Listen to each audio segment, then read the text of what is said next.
April 11 தவக்காலம் 5ஆம் வாரம் வெள்ளிக்கிழமை.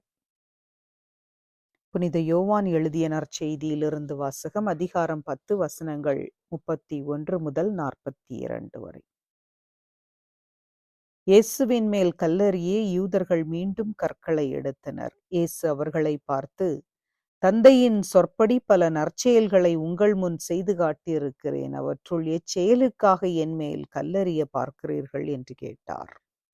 யூதர்கள் மறுமொழியாக, நற்செயல்களுக்காக அல்ல, இறைவனை பழித்துரைத்ததற்காகவே உன்மேல் கல்லெறிகின்றோம். ஏனெனில் மனிதராகிய நீ உன்னையே கடவுளாக்கிக் கொள்கிறாய் என்றார்கள். இயேசு அவர்களை பார்த்து, நீங்கள் தெய்வங்கள் என நான் கூறினேன் என்று உங்கள் மறைநூலில் எழுதியுள்ளது அல்லவா? கடவுளுடைய வார்த்தையை பெற்றுக்கொண்டவர்களே தெய்வங்கள் என்று சொல்லப்படுகிறார்கள். மறைநூல் வாக்கு என்றும் அழியாது. அப்படியானால் தந்தையால் அர்ப்பணிக்கப்பட்டு அவரால் உலகுக்கு அனுப்பப்பட்ட நான் என்னை இறைமகன் என்று சொல்லிக் கொண்டதற்காக இறைவனை பழித்துரைக்கிறாய் என நீங்கள் எப்படி சொல்லலாம்? நான் என் தந்தைக்குரிய செயல்களை செய்யவில்லை என்றால் நீங்கள் என்னை நம்ப வேண்டாம். ஆனால் நான் அவற்றை செய்தால் என்னை நம்பாவிடினும் என் செயல்களையாவது நம்புங்கள். அதன் மூலம் தந்தை என்னுள்ளும் நான் அவருள்ளும் இருப்பதை அறிந்து உணர்வீர்கள் என்றார். இதை கேட்டு அவர்கள் அவரை பிடிக்க முயன்றார்கள். ஆனால் அவர்கள் கையில் அகப்படாமல் அவர் அங்கிருந்து சென்றார். யோர்தானுக்கு அப்பால் யோவான் முதலில் திருமுழுக்கு கொடுத்து வந்த இடத்திற்கு இயேசு மீண்டும் சென்று அங்கு தங்கினார். பலர் அவரிடம் வந்தனர். அவர்கள் யோவான் அரும் அடையாளம் எதையும் செய்யவில்லை, ஆனால் அவர் இவரை பற்றி சொன்னதெல்லாம் உண்மையாயிற்று என பேசிக் கொண்டனர்.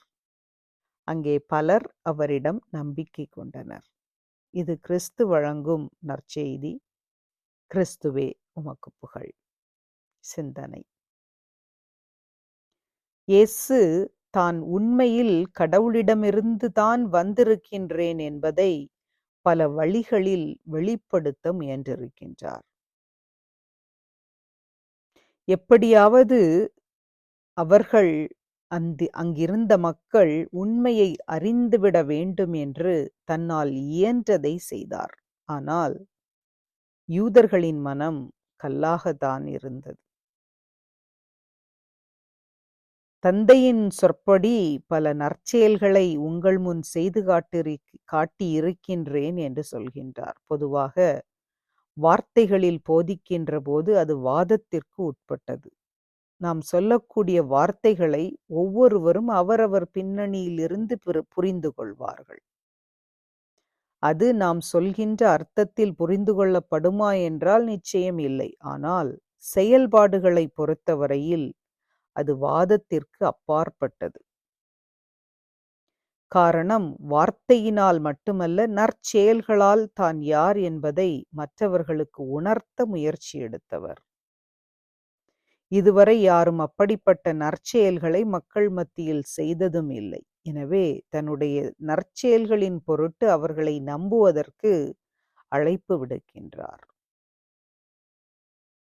விசுவாசம் என்பது மற்றவர்கள் போதிக்க நாம் கேட்பதனால் அதிகரித்து விடவே விடாது.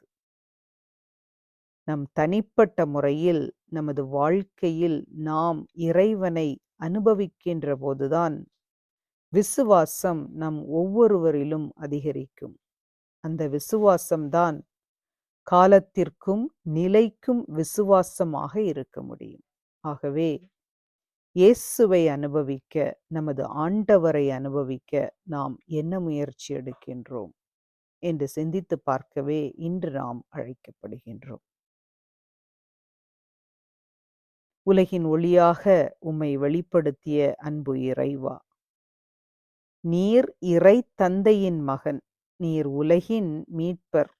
வாழ்வு தரும் வார்த்தைகளும் பேரன்பும் உம்மிடமே உள்ளன என்று நாங்கள் ஏற்றுக்கொள்ளுகின்றோம் அப்பா.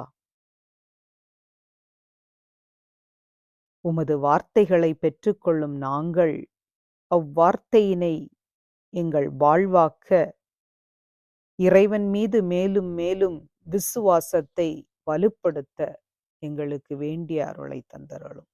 உமக்கே புகழ், உமக்கே மாட்சி, உமக்கே நன்றி. ஆமென்.